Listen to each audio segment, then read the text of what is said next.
Lincoln, Brandon, Demosplash, welcome to the program. How you doing?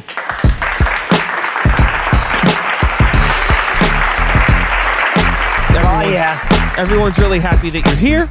I'm happy to chat with you. I do not know pretty much anything about this demo scene or demo parties, all this stuff, so I'm really excited to learn because I feel like I should know about this stuff, but I don't. So I don't know which one of you wants to take the lead on this, but what is Demosplash? Well, I think I can give a little bit of an intro on that. For a quick background, I've been one of the people organizing Demosplash since it started at CMU back in 2010. And so basically, to explain what Demosplash is, I think I need to quickly go over what the demo scene is and what a demo is.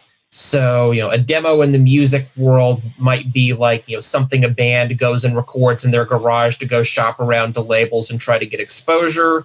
A demo in the demo scene is essentially it's a piece of computer artwork. You might have seen, like, I'm sure we've all seen computer animation before. I mean, it's on TV all the time, but even like full-length films that are computer animated, something like, Toy Story or Shrek or that kind of thing, those are typically done in animation software by big studios with lots of money and, rendered on giant compute farms where a 90-minute movie might take a week of supercomputer time to render, but, that's okay because it's Disney or Pixar or whoever producing it and they have loads of money. A demo is really about what can I get code to render in real time on some computer.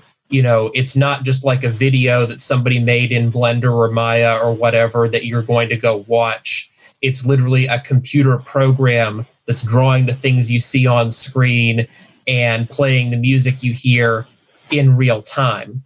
Say probably the beginnings of these things actually came out of like the whole software piracy scene on BBSs back in like the 80s and 90s, where, some computer programmer who had spent, weeks figuring out how to break the copy protection on some video game would want to leave their signature there. So they would go and add their little intro screen, hi, I'm, whatever hacker name they had made up for themselves, because obviously you don't want to throw a big advertisement of your real name on the fact that you just cracked pirated software and opened yourself up to litigation, and do some cool graphics and music stuff to show off a little bit.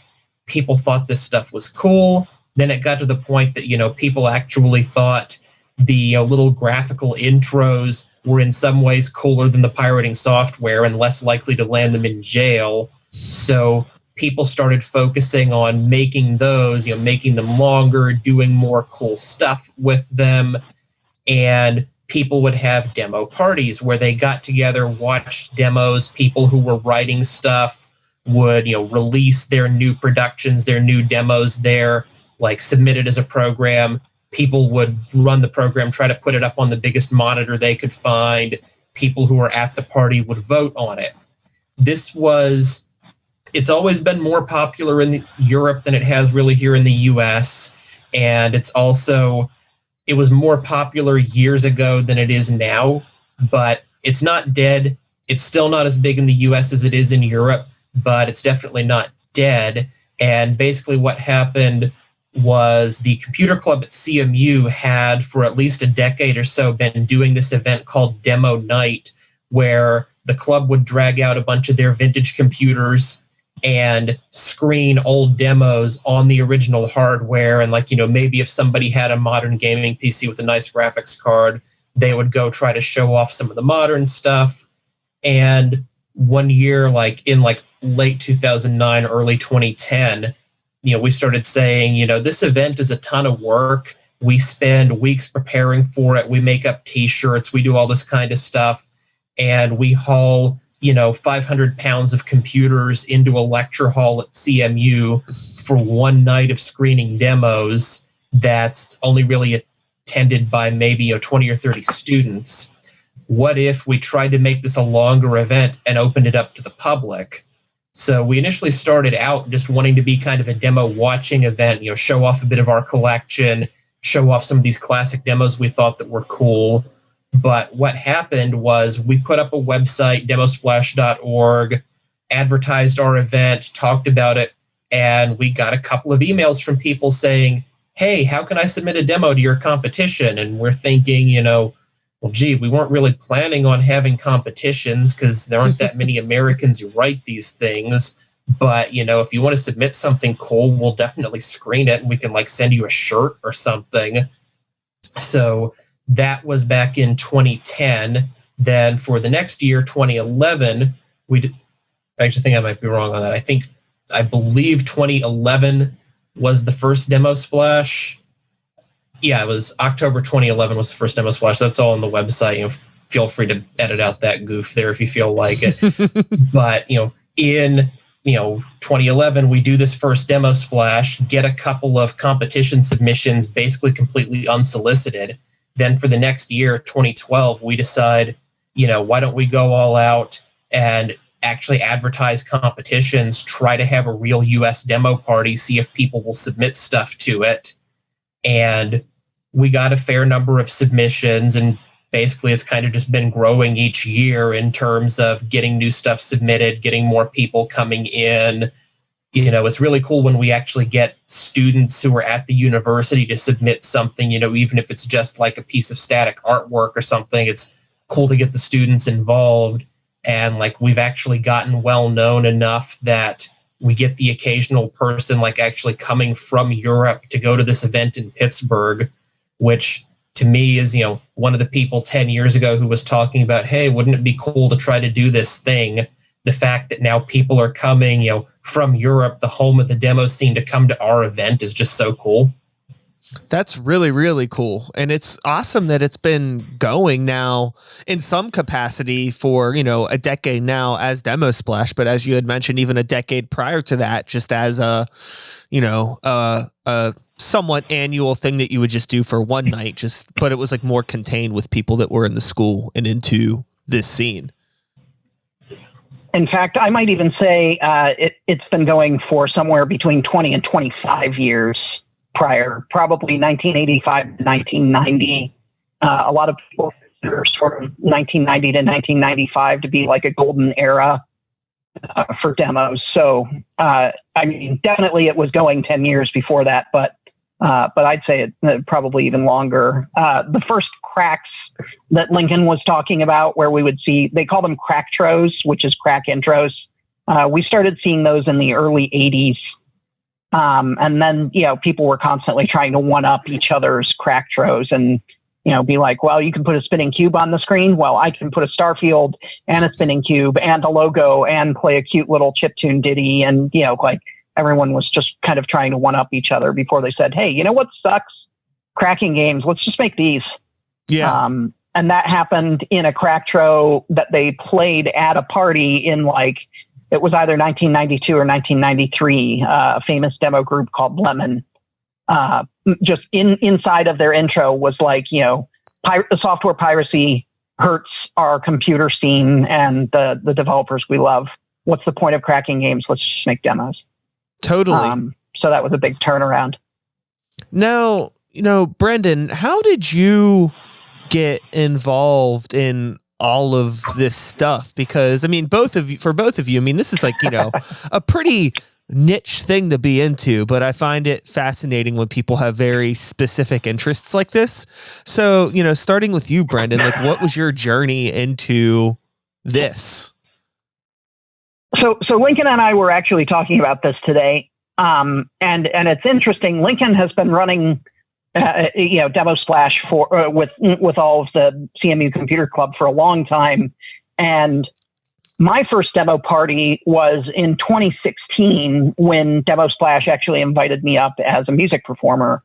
So I'm a chiptune guy. I write music on old 70s and 80s and early 90s computers and game consoles and whatever. So if you need some Sega Genesis dance music or some NES or Atari or Commodore beeps and boops, then I'm your guy. So I've been doing this almost since the inception of the scene. I've been writing music on old computers for 30 plus years, that sort of a thing. I've been a part of the scene, but I haven't actually gone to a party. And the demo scene has a term for that. They call me a couch scener. I've been observing from afar. So I got involved much more seriously in the scene, probably about the same time that Lincoln started running the party, but I didn't actually go to a party until 5 years ago. I gotcha. The thing I was just already doing a thing that was scene relevant, I guess is the way to put it. I was discovering the scene, but discovering it over my modem instead of, like going to parties, and became a part of it by, emailing my songs to people and stuff like that, rather than, like actually going somewhere. Mm-hmm. And so that's, I guess, where I feel like I fit in. Now I actually go to parties, although I haven't been to a European party. I was going to go to the biggest one, which is 2,000 people in South Germany. There's a party called Revision, and then COVID stuff happened. So that got canceled. Totally.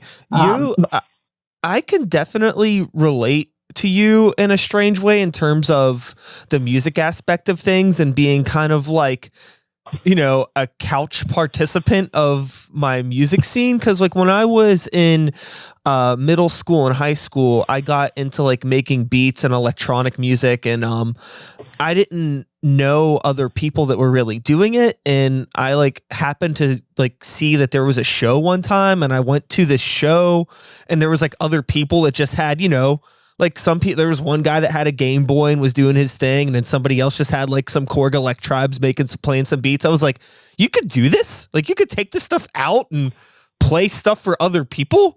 This is a thing that people were doing in my city? What?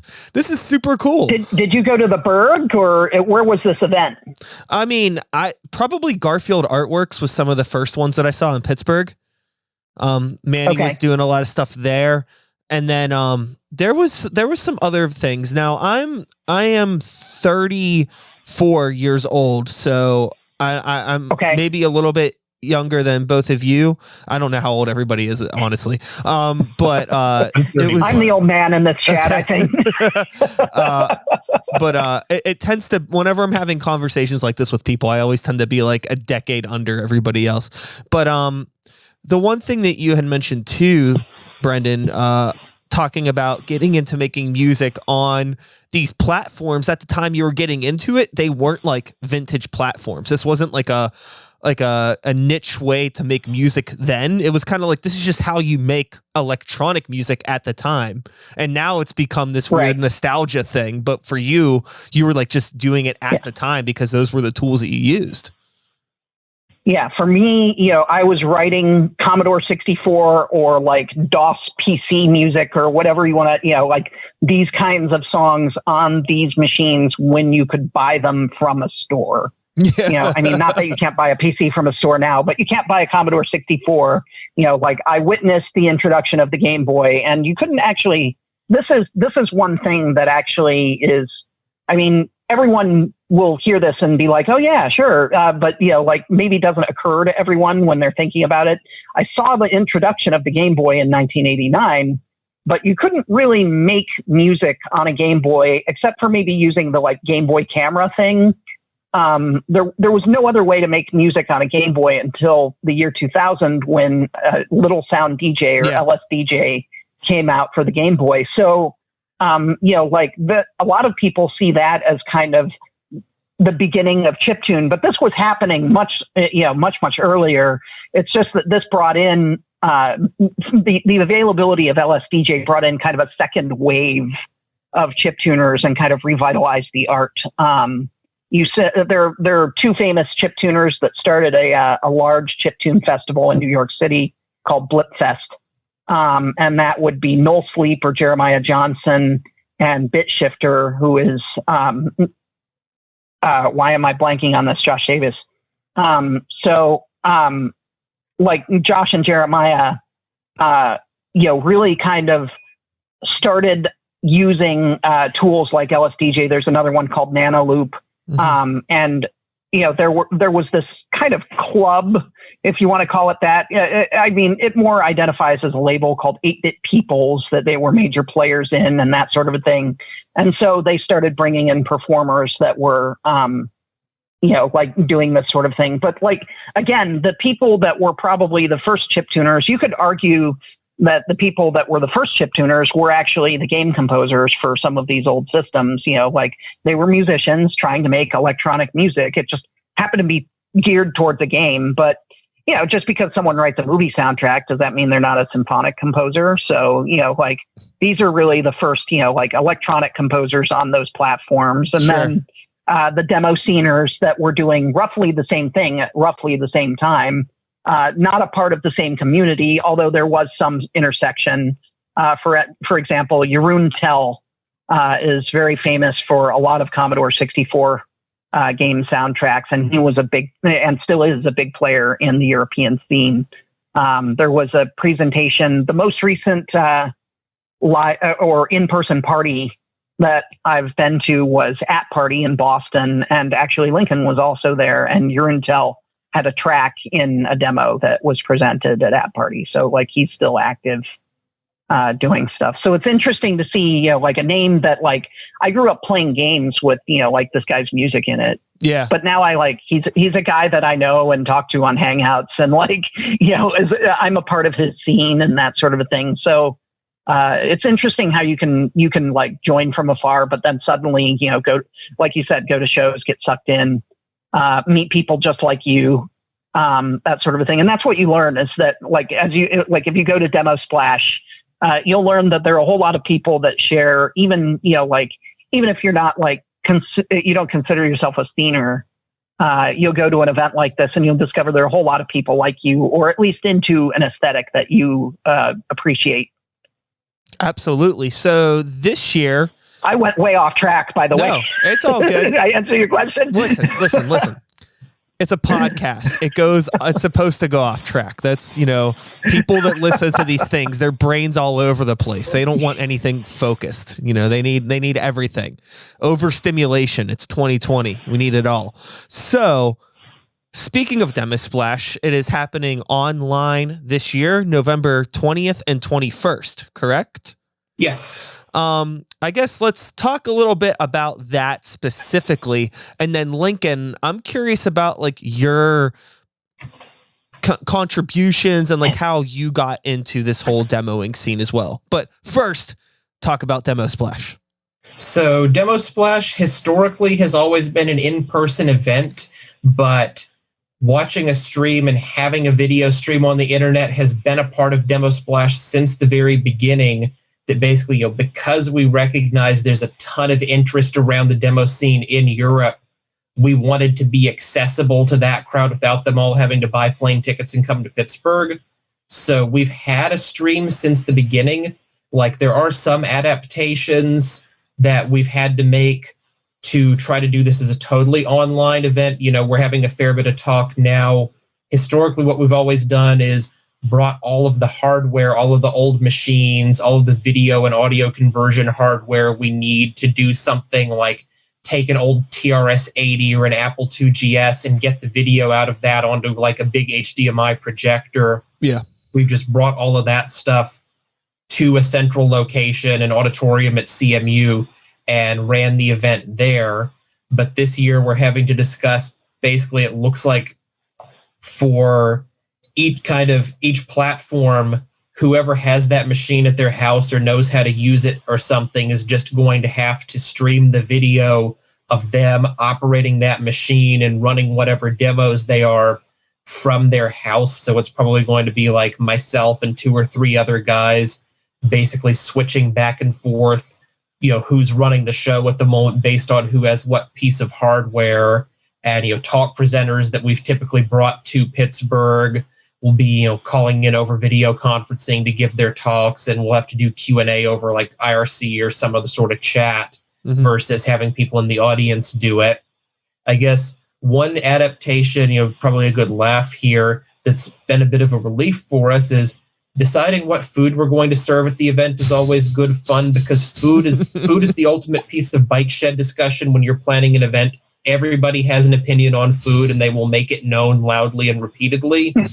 So not having to think at all about how many vegetarian burritos versus beef burritos we need or whatever. Sure. That's actually kind of a load off our backs. But at the same time, now all of us have to learn how to do video streaming. And, I'm typically the kind of person, I'm, hiding behind a workbench somewhere with my soldering iron, restoring some piece of computer equipment that's likely older than I am, like this guy. Yeah. Cool. And now it's like I get to go learn about video production and, go talk about all that kind of stuff. Mm-hmm. Hey, well, nothing wrong with learning. Nope. Like once you quit learning things, isn't life just kind of boring at that point? I think so. I'm always trying to create more problems for myself to get out of so I can become better at just, problem solving. Now, with your personal involvement, Lincoln, I know that you mentioned you were helping put together these events and all of this stuff, but like in terms of like an artistic contribution to the demo scene, if there is anything that you do, Lincoln, like what is your background? Because Brandon had mentioned he got into this through chiptune. Yeah.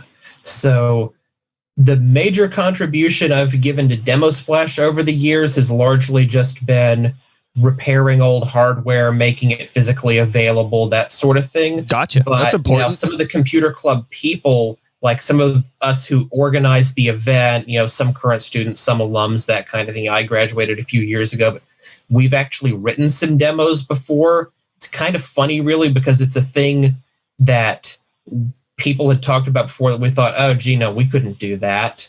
And then what ended up happening was I got involved with the computer club when I was an undergrad in college. I was doing a degree in electrical and computer engineering, and this friend of mine just hears me talking about vintage computers. It might have been like an old Macintosh or something like that. And he just says, oh, if you're interested in old computers, you should meet my housemate who's one of the guys in the computer club. Like, we have a basement full of old machines. The club has all of this vintage hardware that they do stuff with. Like, you should come by a meeting sometime. So I got involved, ended up becoming the club's treasurer basically because they needed somebody to do it, but got involved with working with the hardware there. One of the things the club had sitting in their machine room was an Apple Lisa. Like, for those who aren't that interested in computer history, the Lisa was Apple's machine that came out before the Macintosh. It was Apple's first graphical user interface machine. It was pretty much a direct ripoff of what Xerox is doing with like the Xerox Star, Xerox Alto, Xerox Office system, but it was Apple's graphical business computer, and the club had one. They're kind of rare, like you see them on eBay occasionally, but you will pay several $1,000s and probably have to repair the thing, and the club just had this Lisa sitting there. So I took it on myself to make this Lisa work again, go through, rebuild the keyboard, rebuild the power supply, clean a bunch of like dirty contacts on chip sockets, get it running. Then it's like, okay, what are we actually going to do with an Apple Lisa? Like, this is a cool piece of history, but it's a business computer that was meant for doing like spreadsheets and Gantt charts and stuff. We're not going to put it out at a retro gaming event. And, what do we do with this thing? Sure. And one of my friends jokingly suggests, hey, maybe we should write a demo for it. And someone else is like, we might be able to do that. So we end up writing the first ever demo for the Apple Lisa, the first time any of us had ever worked on a demo. And then back then there was this demo party going on in Cleveland, Ohio called Pixel Jam. So we drove from Pittsburgh to Cleveland with our Lisa, showed off our demo, ended up taking first place in their retro competition. To be fair, there were only 2 entries, but, it generated some buzz. Hey, these, crazy guys from CMU wrote a demo for the Lisa. Isn't that funny? Yeah. And I didn't actually write any of the code on that one. My contribution was mostly hardware, and I did some of the graphics. But I think for our later demos, so we've done 2 for the Apple Lisa and 2 for this old vector graphics game console called the Vectrex. Mm-hmm. on the two Vectrex demos, I actually wrote some of the code on that. It was kind of a funny story. When we were working on our first one, I was a grad student at the time, and I was a teaching assistant for this embedded systems programming class. And the processor this embedded systems class used, it's a Freescale like 68HC12 or something, was very similar to the old Motorola 6809 chip that was in the Vectrex. Because like old computer designs never really die. They just end up inside your thermostat or microwave or whatever. But anyhow, I had some experience writing assembly code for the 6809 around the time that people were deciding they wanted to do a Vectrex demo. So I ended up writing some of the code for that. Then like our second Lisa one, I put together some of the graphics on that, like a bunch of stuff that's in the intro scenes of that demo, including there's a sequence where it looks like the machine is booting up, but if you actually sit there and time it, it boots way faster than an actual Lisa does because it's basically just a simulated boot screen. And while I sat down with a stopwatch and actually timed all of this stuff, it was decided to speed it up in the interest of not boring the viewer with waiting 2 minutes for the machine to boot. I think I might have driven one of the other guys on the project crazy, but the, relative to that speed up factor, like the boot process looks reasonably authentic. And then I put together some of the graphics for like, there's a scene with like somebody going through their email and like the email program graphics and stuff. I did the icons, kind of trying to think if this machine had an email client and a web browser, what might it have actually looked like? Yeah. So that is really, really interesting. I have like a ping pong of questions in my head, and I'm curious now. This doesn't really have anything to do specifically with the demo scene, but more, I guess, just your experience hands-on with computers over the past who knows how long, decades. I imagine at this point you've probably been taken apart and fixing machines, right? Computers, everything's getting smaller and weirder and sleeker. Is it better? Do computers actually work better now? Are they built better?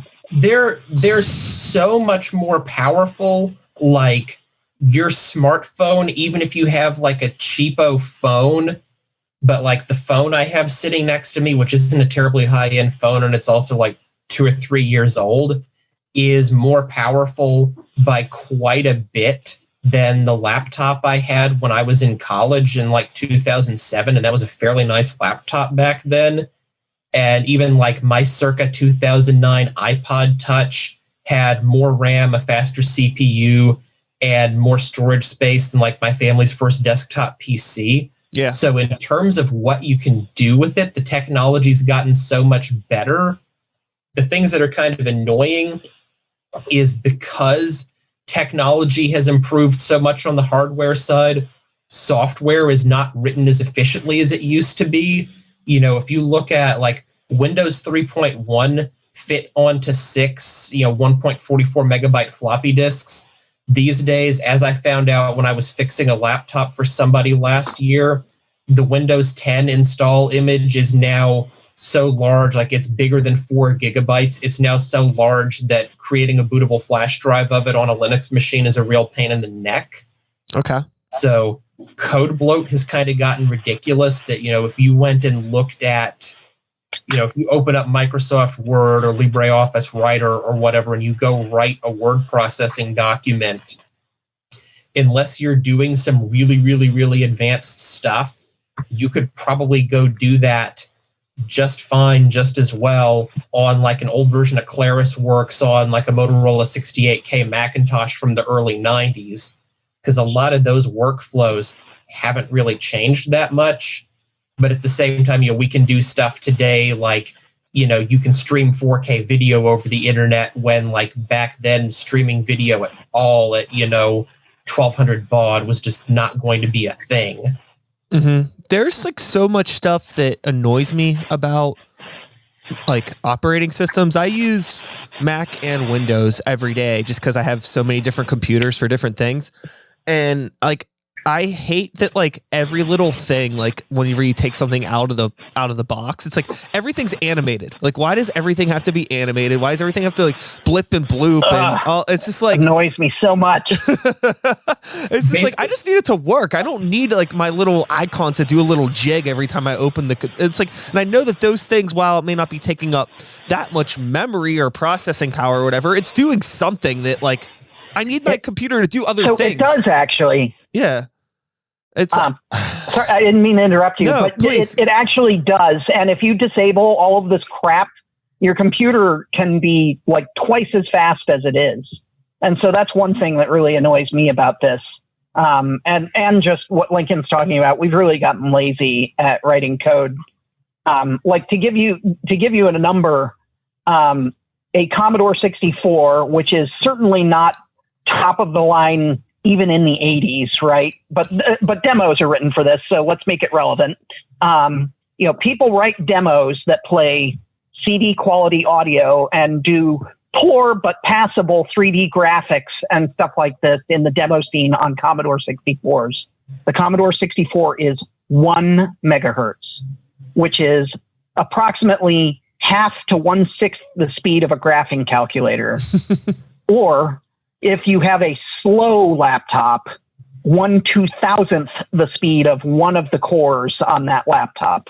That's how slow that machine is. Now, and that thing has RAM. Your laptop CPU has L1 cache. Yeah, this thing that your car probably is driven by a Raspberry Pi or like situation, like maybe even multiple Raspberry Pis.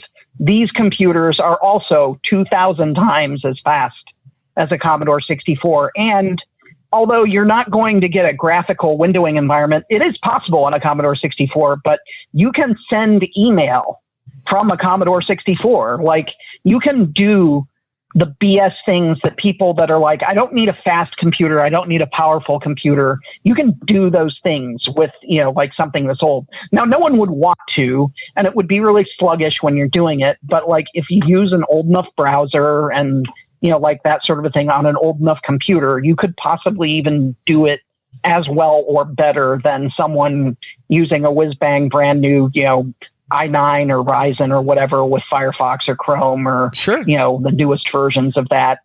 So like, that's something that sort of irritates, like the, at least some of the computer nerd community at large. Yeah. And especially the demo scene. I should say that the part of what, we're not just trying to produce the coolest art as the demo scene, like the demo scene at large is also trying to overcome technical limitations on both old and modern hardware. Mm-hmm. So they're trying to make a Commodore 64 do, jump and do tricks, but they're also trying to make whatever your modern, like modern or most modern machine, they're trying to make it do something like, Lincoln mentioned Pixar and DreamWorks and whatever are doing like, renders on Toy Story that take, like months, right? But what if you could animate Toy Story in real time on a computer that you bought from Best Buy or something like that? That's what these guys are trying to do as far as pushing modern hardware. Yeah, I think, and you can do it.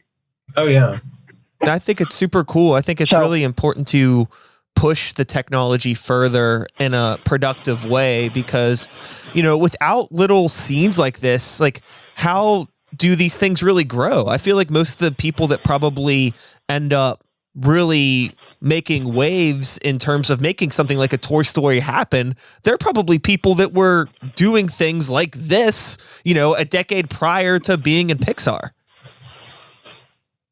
Yeah.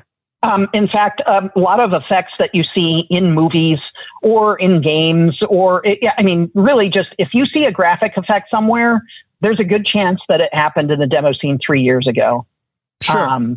And you can often trace these effects. And in fact, the demo scene is a springboard for, like game developers and, like people in, computer graphics and whatever. Maybe you've heard of Remedy Games. They did Flat Out and Remedy did a whole bunch of things.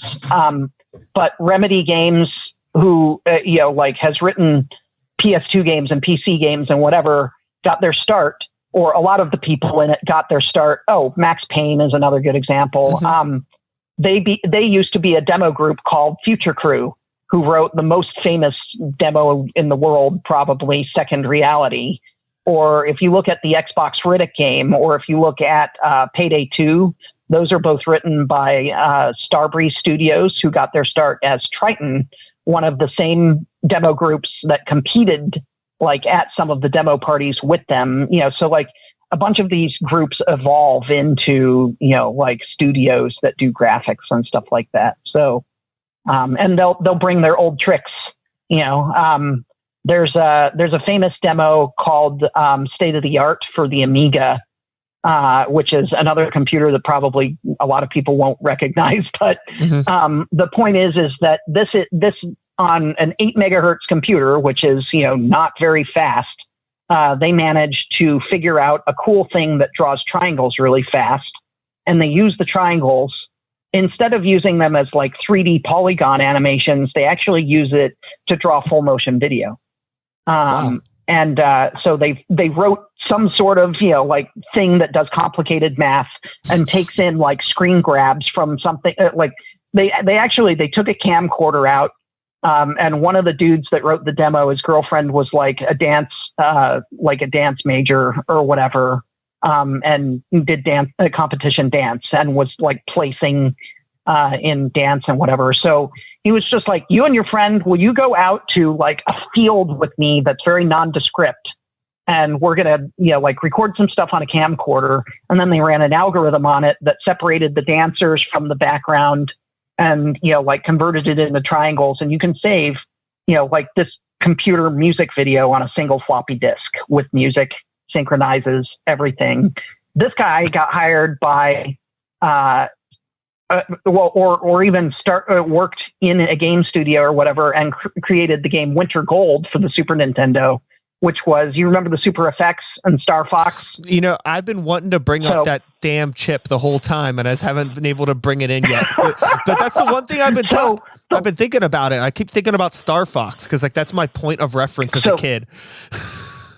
The last Super FX game, which Super Effects was in Star Fox, was this Winter Gold thing. Oh, cool! And they reused the algorithm that they created to put full motion video in a Super Nintendo game, because the Super Nintendo is about as capable as the Amiga, at least for this purpose.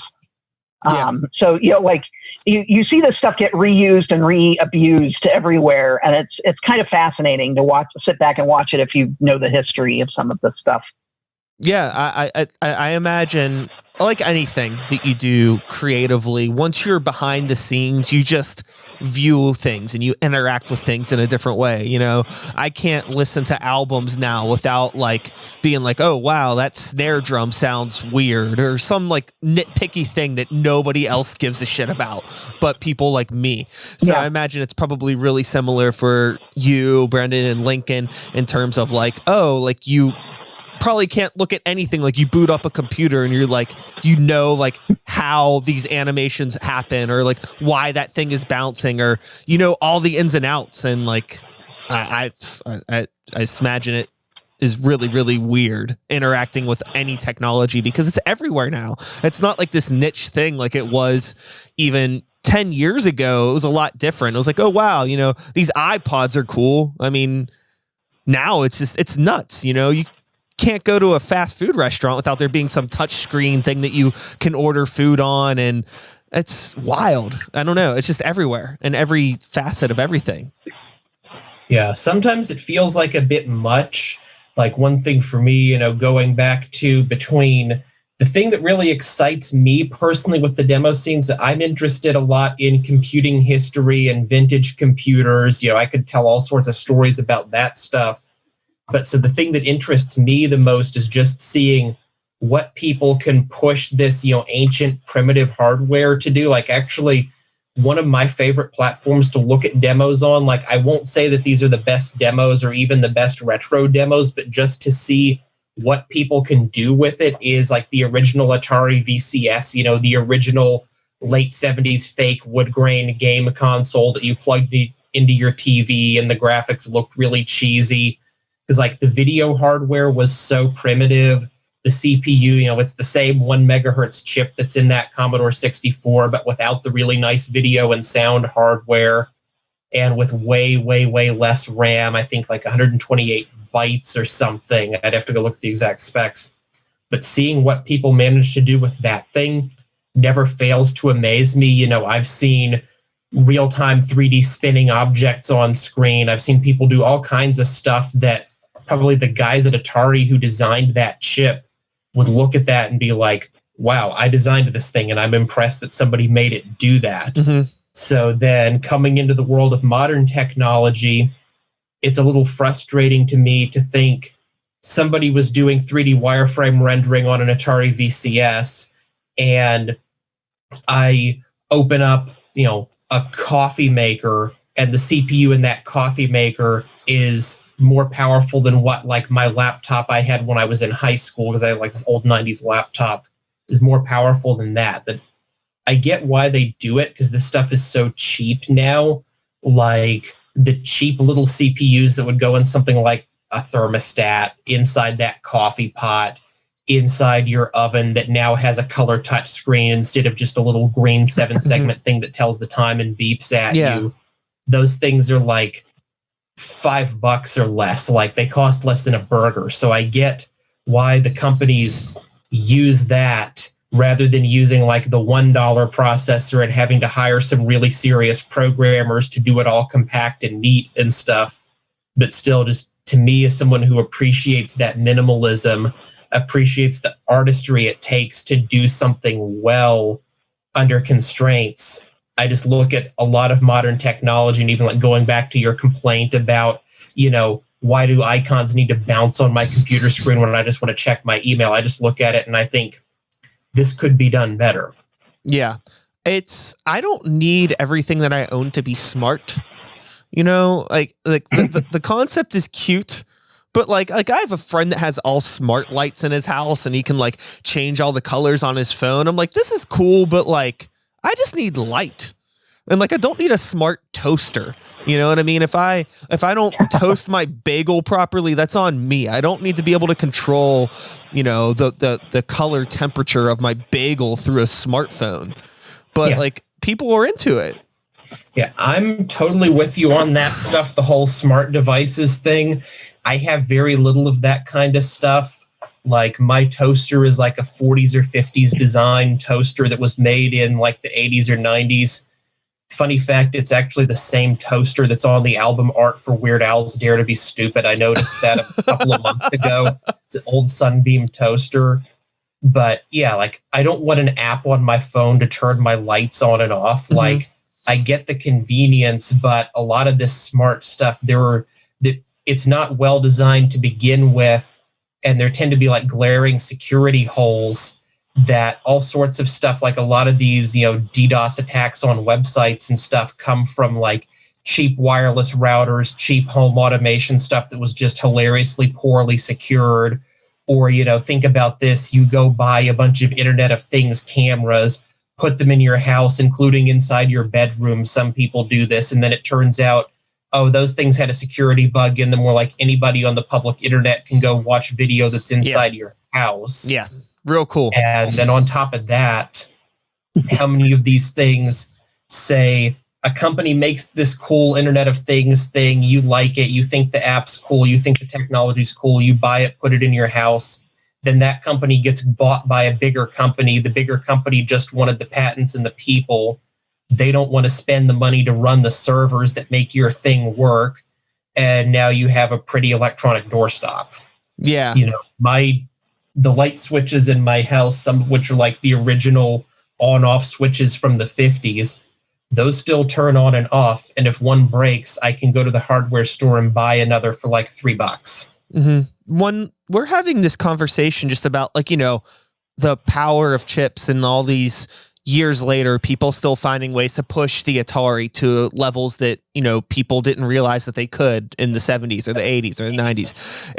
It's almost like, the amount of potential that the human brain has and how much we don't tap it. It's like so interesting where technology is always evolving, but we're never even like fully understanding what the technology can do until 10, 15, 20 years later. So it's like, and like but every year there's a new smartphone coming out, or there's a new computer and new processors and all of these things. It's like, do we really need as much as we have right now? Because it is fucking crazy, it seems like to me. I have a computer that is the first computer I had when I was in high school. It's an old IBM computer. I couldn't tell you the specs because I don't know a whole lot about that sort of stuff. I'm not knowledgeable in that, but it was the first computer that I recorded music on. I could tell you it's not very powerful at all, and I used it way longer than I should. I mean, I was recording music on this thing until probably 2009 or 10, and it was very outdated, but it worked. You know, I was able to record plenty of music, master music, burn my CDs, make demos, and do all of these things where, you know, the stuff that I was doing was just as good as my friends that had, you know, nice MacBooks with Pro Tools, whatever it was at the time. And like, it was like, even back then, it was very much like, it's not so much, you don't need to always have the newest, fanciest things. You can, if you know how to make the things that you have work, they can work for you. And to this day, I'm always telling people that want to get into making music or doing video production, they're like, well, I need like a really good computer. I'm like, you really don't. Like, if you actually just you can you can do a lot with a little bit. How do you feel about that, Brandon? That was more, that was more true, you know, like 20, 30 years ago, that, you know, you wouldn't have been, if you had a Commodore 64, you're not recording yourself playing guitar on that. You're not going to get any decent quality audio out of it. But computers have improved so much now. Like, my daily use computer at the moment is a laptop from 2013. I'm not really like a hardcore modern video gamer. You know, I'm not doing a whole bunch of 3D graphics work. Like, I don't have to have the latest and greatest stuff just to send emails, create documents, you know, chat with people, that sort of thing. And even with music, a good quote I saw on this once, I forget who it was said it, but, you know, as I'm sure like you're well aware, you know, doing music, playing in a band, that kind of thing, people love to get hung up on gear. And I really liked this quote somebody said that I saw on a forum once that basically said, I guarantee you the majority of the music you really love was originally recorded with lousier gear than whatever you own today. Oh yeah. Yeah. That's I've been saying that forever. You know, I like when I was like making, you know, a lot of metal stuff when I was younger and like getting into like, you know, nitpicky arguments with my friends that use Pro Tools. I'm like, you know, what version of Pro Tools did they record all those old Metallica albums on? It didn't happen. They didn't. It's like those albums sound better than everything we're listening to now.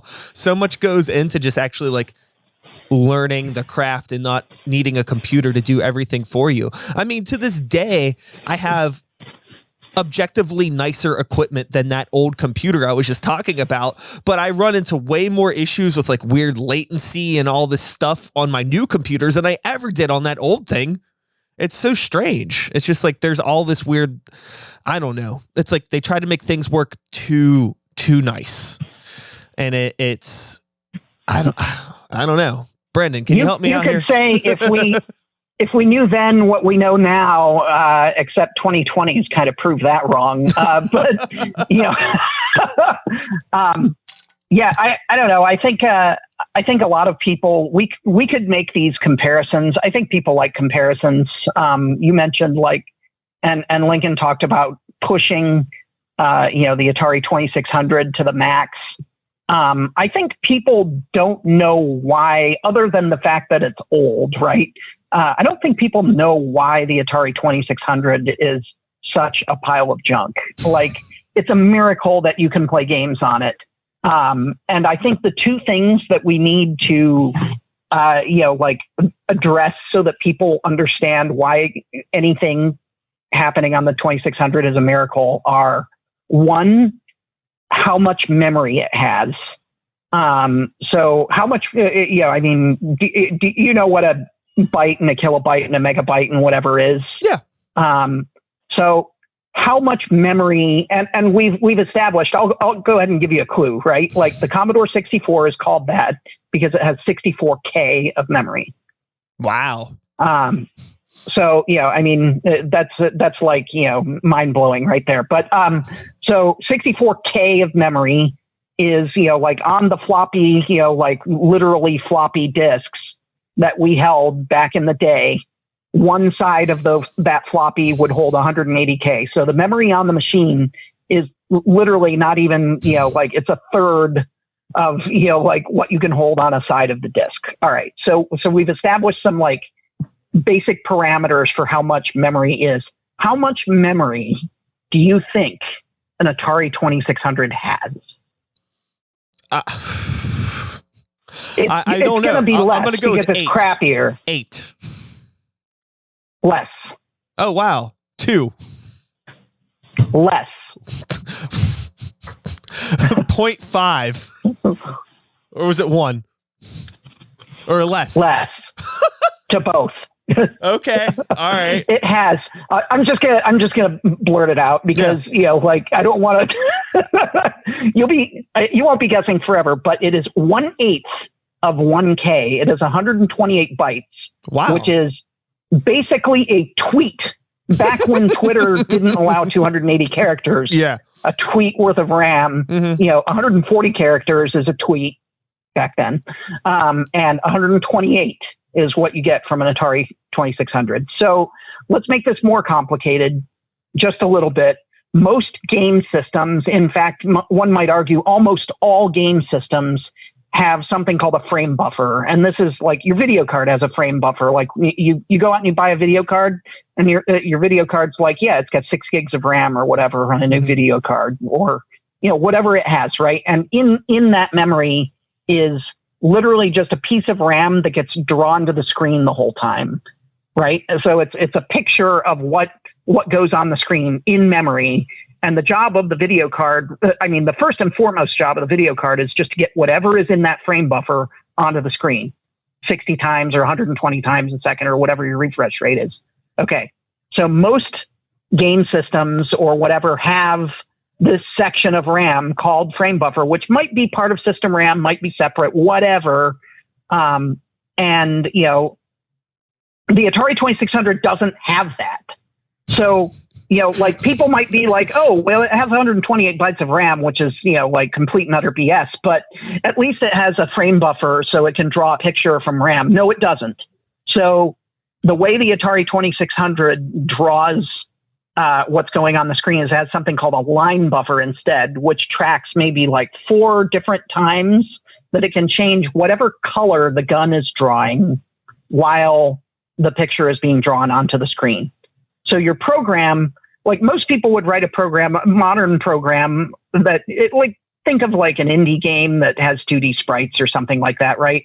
It's kind of like cutting and pasting pictures of your character onto the screen. That would be a very, very crude description of how you can write a game now. You could just be like, the character is rotated 90 degrees and it's over there on the screen. And like, you'd have some sort of piece of code that just draws the screen, cuts, pastes, stuff into memory. And then, the video card just knows how to, get that onto the screen. But the Atari 2600, your program has to be written fundamentally different. You have to be like, ahead of one line that think of like a CRT, right? There's an electron gun in the back of your tube television or whatever that's going across and down the TV and whatever, if you look at it at a really slow speed.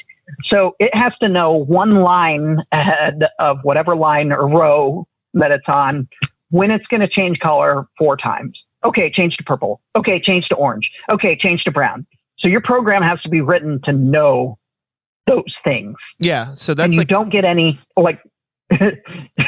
so how did ET happen? Like everyone's like ET is just this like garbage game, but like it's actually a miracle that you can even get ET to run around on the screen or get some sound to come out of the speakers. So to be able to get 3D graphics to come out of these systems is like even more, like mind exploding or whatever. And like you and Lincoln were talking about like light bulbs and toasters and whatever. Actually, at Demosplash 2, maybe 3 years ago, we actually got a submission on a chip that was originally engineered to turn light bulbs on and off. So like those Hue light bulbs that you have that you can control with your cell phone, that chip is actually 160 times as fast as an Atari 2600. So someone wrote a demo that does 3D rendering and all sorts of cool stuff. By the way, this also doesn't have a frame buffer, but it's so fast that you can just emulate a frame buffer on the chip. And then on top of that, they wrote something that draws this imaginary frame buffer that they invented out to a television. They actually got it to broadcast to the TV. Okay. So what was it broadcasting on the TV? It was broadcasting like the output, like you could write like a Nintendo emulator for this chip because it's powerful enough. Okay, yeah. And get it to just drop the chip on top of the TV and it would broadcast to the TV. Whoa. And this is possible to do on like this little thing that turns your light bulbs on and off. That's wild. That's really, really cool.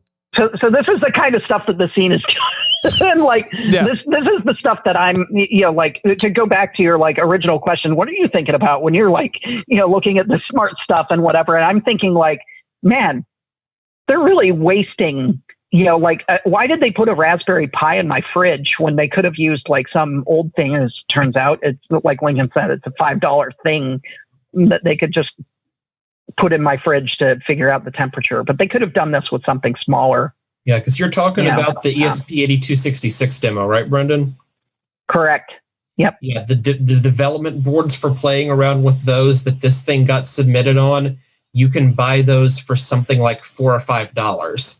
And that's like a whole development board with like a USB cable that you can plug into your PC. The tools for programming it are free, that kind of thing. And it's like, yeah, this stuff is just so cheap now.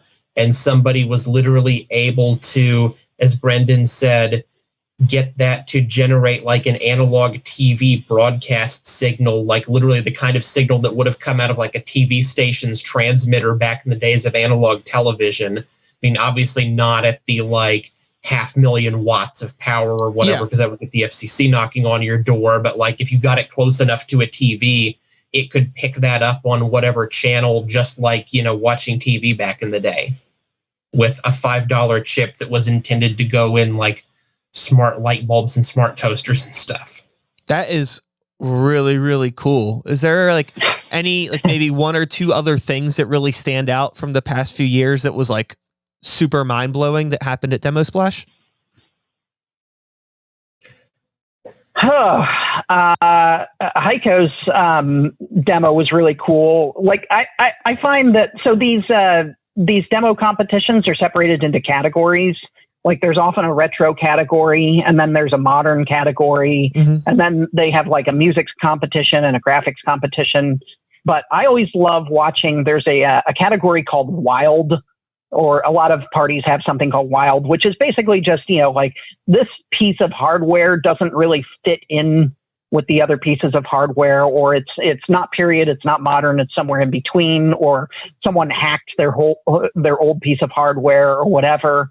So I'm always, that's where this light bulb demo, was into the Wild competition, I think, Gotcha. or that's where it would fit best. But someone brought a holographic display that he wrote a demo for, or more accurately, he ported an existing demo and got it to work in 3D on this holographic thing. So it's this like brick of plexiglass that projects a 3D image, and you're like looking at it, you can move your head back and forth and like see a 3D image on this, like this block. That's really cool. And like just seeing like cool, it's kind of like just really, the demo scene is all about like hardware hacking and getting the most out of your hardware. So whenever anyone does something like that, it often stands out. So I would say the holographic thing stood out. I would say the TV thing stood out. When people bring weird platforms, there's a dude in engineering at CMU. His name is Soji. He programs. He is Japanese, and he brought his Japanese machines back to the U.S. with him, or more appropriately, he rescued them from his parents' attic and got them shipped to him. But since no one else has access to these machines, really, unless you like order them from eBay for astronomical amounts or whatever, you don't really get to see this kind of stuff. So one of my favorite things about Demosplash and demo parties in general is just seeing like weird platforms that, like you wouldn't be able to, like what were people programming or using or playing games or whatever on in Japan in 1987, like stuff like that. And that's what people will write the demos for. So he has entered several demos over the past couple years in, using his machines. And that's really cool. I don't know what Lincoln's favorites are, but I imagine one of Soji's demos is at least one of them. Yeah, Soji's done some really cool stuff with his Japanese machines. Another good one on the oddball hardware front, which we get submissions for occasionally. So like there were, contrary to popular belief, computers did exist in the Soviet Union. They weren't all that common. Some of them were just knockoffs of Western machines. Some of them were their own thing. But we've gotten submitted a few demos that were intended to run on these like Soviet computers from the 80s. Like there were a bunch of Soviet machines that were copies of the British Sinclair ZX Spectrum. Then there was like a homegrown Soviet machine that used like a PDP-11 clone CPU, but was otherwise their own hardware design. And that kind of stuff, like that's really the kind of thing, like you're not going to see that in the US outside of maybe like sitting in a museum behind glass or something. And the fact that there were still people in that corner of the earth developing cool stuff for like the computers they remembered their high school having one of that everybody wanted to play with back in like 1985. That's a really cool thing. And the other one, I think my favorite thing to see in the modern demos category, so like I don't want to diss the people who make modern demos that use all the high-end graphics hardware and everything, but like it isn't really a surprise that you can do really cool real-time animation with like 2 top-of-the-line NVIDIA graphics cards in SLI because, high-end games do that. And like the graphics compute power of those cards is probably equivalent to whatever Pixar had at their render farm back in the 90s, if not surpassing that.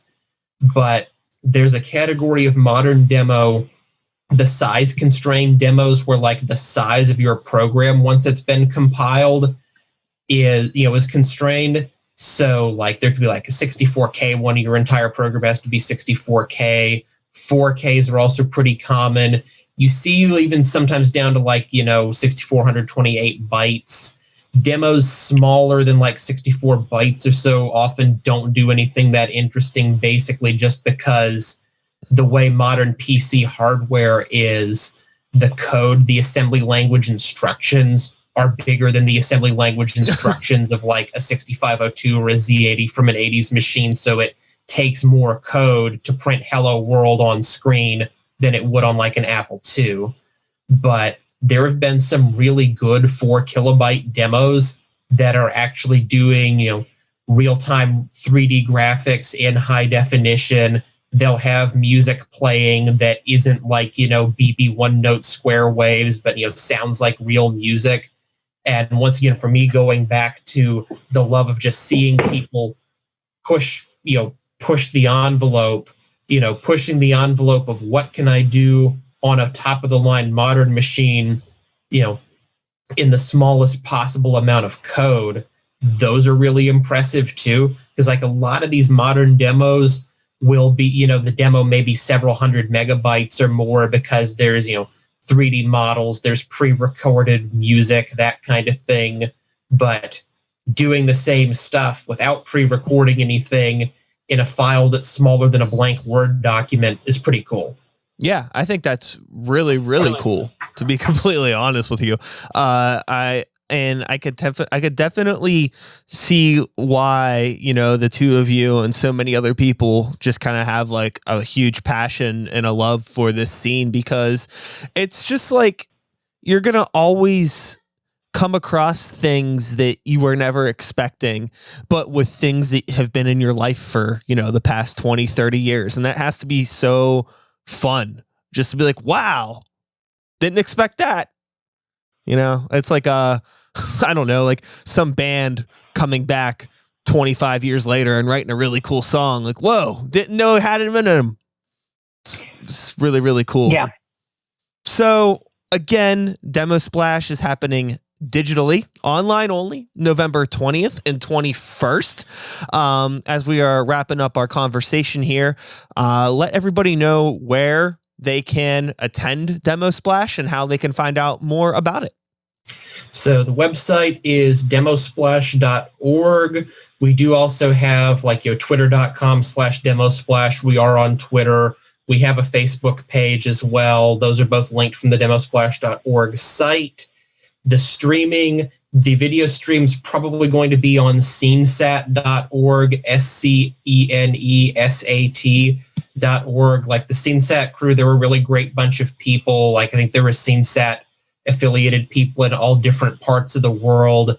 They love the demo scene too. And like the two local SceneSat people here in Pittsburgh, Steph and Kev, have been running our online stream since the get-go. And, we're looking forward to working with them. They're going to be helping us now doing a stream for everyone as opposed to just our friends in Europe who can't come to Pittsburgh. Yeah. So, shout out to them for all the help they've given us over the years. And, it should be fun. We'll have a more definite schedule up on the website soon. We're kind of finalizing our schedule, figuring out what our talk topics are, but just quickly to kind of go over the way the event works. We try to split things up into themed blocks and, change things up so you're not having 6 hours straight of watching somebody run old PC demos from 1992. So we might have, 45 minutes of Commodore 64 demos, 45 minutes of old DOS demos, then somebody giving a talk about some topic, computer graphics or music or just generally computer related that we think is cool.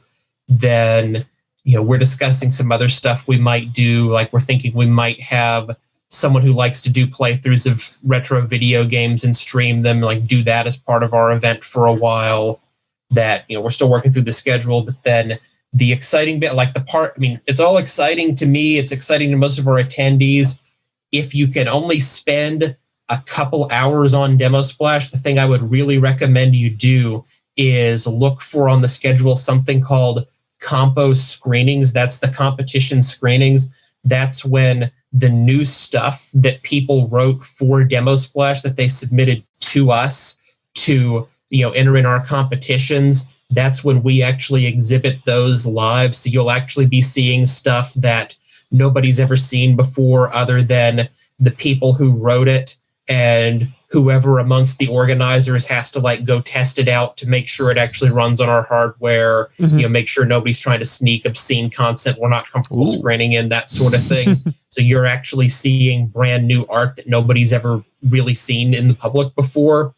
And yeah, if you've only got hour and a half, 2 hours to spend watching Demosplash, that's the part I'd really recommend you check out. But it's all cool. And what we're going for with the streaming event is to have a rough schedule published. The stream will be up all the time. I know a lot of people are working from home because of the coronavirus and such right now. We're hoping to be the kind of thing that, you can have opened in a tab while you're doing other things if you want to. And when something really cool pops up, turn over and look at it. Yeah. Brandon. Yo. You got some outside of Demosplash. I imagine that you have some music and stuff that maybe some people could check out if they're curious. If you want to promo any of that, let people know where they can find you. So my moniker is Inverse, like the opposite phase, like I'm going through a phase or whatever, no spaces. So my website is inversephase.com, and that'll just give you a link list to Twitter, Instagram, Facebook, whatever.